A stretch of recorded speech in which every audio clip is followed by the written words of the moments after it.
వికారాబాద్ జిల్లా కుల్కచర్ల మండలం కేంద్రంలో గల రైతు వేదికలో ఇటీవల ప్రభుత్వం విడుదల చేసినటువంటి రుణమాఫీపై రుణమాఫీ కాని రైతులు సందేహాల పట్ల క్షేత్రస్థాయిలో పర్యటించి సంబంధిత అధికారులతో మాట్లాడి పరిష్కార మార్గం చూపుతున్న Parigi MLA doctor T Rammohan Reddy. ఈ కార్యక్రమంలో జిల్లా సీనియర్ నాయకులు భీమిరెడ్డి, మండల నాయకులు ఆంజనేయులు, భరత్ కుమార్, రవీందర్, గోపాల్, ఆనంద్, శివరాం, అంజయ్య, జిమిల్ రైతులు తదితరులు పాల్గొన్నారు. మన నియోజకవర్గానికి వస్తే 260 కోట్లు వచ్చినాయి మన పరిగి నియోజకవర్గానికి.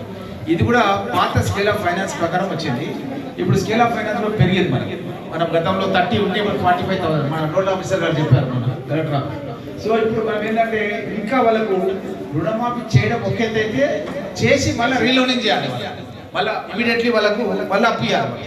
ఎందుకంటే ఇప్పుడు అంతా నార్లు వేసి ఉన్నారు, ఇప్పుడు కలుపు మొక్కలు తీయాలి, ఎరువులు వేయాలి, కూడా అంతా పెట్టాల్సి వస్తుంది. కాబట్టి మళ్ళీ మనం రీలోనింగ్ చేయాలి. నేను అడిగితే 50% వరకు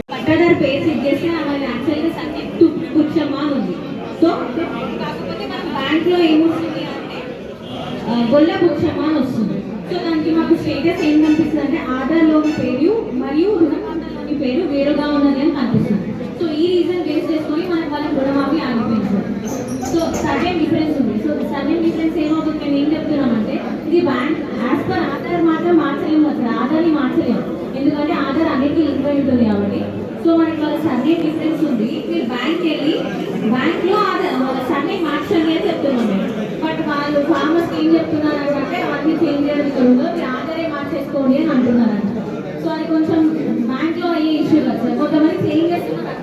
సో అది మీరు కొంచెం సపోర్ట్ చేస్తే అవుతుంది సార్. చాలా మందికి క్లియర్ చేస్తే అమౌంట్ క్రెడిట్ అవుతుంది సార్ వాళ్ళకి. వాళ్ళు ఏమంటారంటే డబ్బులు వచ్చేసి మన బ్యాంక్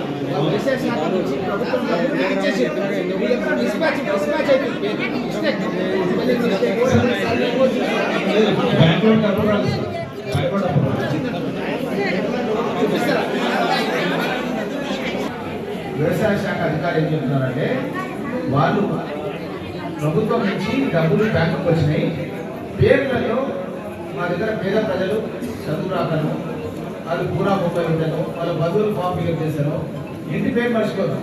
ఇస్లావత్ రమేష్ అంటే ఇస్లావత్ అని పడుతుంది, రమేష్ పడుతుంది, ఇస్లావత్ పడుతుంది, గిరిజన పాపం. అట్లాంటి వాళ్ళు ఏం చేయాలి, ఏమైనా అడ్డంగా పరిస్థితి. ఎందుకంటే వాళ్ళు తెలివి రుణమాఫీ అయితే లేదన్నది ప్రభుత్వానికి చెడ్డ పేరు వచ్చే విధంగా తెలుస్తుంది. అందు గురించి నేను కలెక్టర్ కార్యాలయంలో రివ్యూ పెట్టి రాష్ట్రంలో ఎవరు చేయలేదు, నేను మండలాల్లో రివ్యూ చేసి క్షేత్రస్థాయిలో పరిశీలిస్తున్నాను. ఏ విధంగా ఎంత ప్రజలకు నష్టం అనేది చేస్తుంటే ఎక్కువ మటుకు మాకు ఏం చెప్తుందంటే గండే కోట కూడా వ్యవసాయ శాఖ అధికారి కూడా లేడీ ఉంది, ఆమె పేరు ఉంది.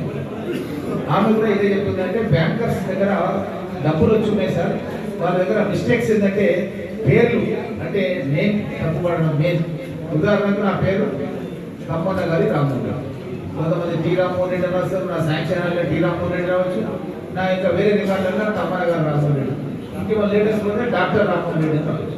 మీరు ఏదైనా వచ్చిన పొరపాటు మీ శాంక్షన్ లేకుంటే అది పక్కన పెట్టేస్తున్నారు మీకు. ఎందుకంటే గవర్నమెంట్ ప్రొసీజర్ బిజినెస్ చాలా ఉంటారు కాబట్టి ఏమైందంటే మీరు అందరినీ హ్యాండిల్ చేయలేదు. కానీ పేద ప్రజలు కదా కొంచెం సమయం పాటించి స్కీమ్ అయిపోయింది అనుకోండి, 15 రోజులు 20 రోజులు అయిపోతే అక్కడ రాదు, ఈ స్కీమ్ క్లోజ్ అయిపోతుంది. ఇక వీళ్ళను మమ్మల్ని తిరుగుతుంది కదా, ఏమని మీరు ఇప్పియకపోతే అంటారు, మా నాయకులు తిరుగుతారు. ఉదాహరణపోతే మేము పోతే మీరు వస్తే మీరు ఇప్పియకపోతే. కాబట్టి ఇది నేను కానీ మరి నువ్వు కూడా వ్యవసాయ కూడా అనుకుంటా కదా. ఏం చేస్తున్నావు మీ నాయన పోలీస్ ఏమంటారంటే దూర్పల పట్టాలి, గాలి ఉన్నప్పుడే దూర్పల పట్టాలి అంటాడు. అంతేనా కదా, గాలి ఉన్నప్పుడే దూర్పల పట్టాలి అంటాడు. అంటే ఇప్పుడు ఏంటంటే స్కీమ్ అనుకున్నాం 15-20 డేస్ అయిపోతే క్లోజ్ చేస్తారు. ఇక వేరే స్కీమ్ చేయకపోతాం, మనం ఇల్లు కట్టియాలి, చాలా పథకాలు ఉన్నాయి. నెక్స్ట్ మంత్ నుంచి రేషన్ కార్డు స్టార్ట్ చేస్తాం.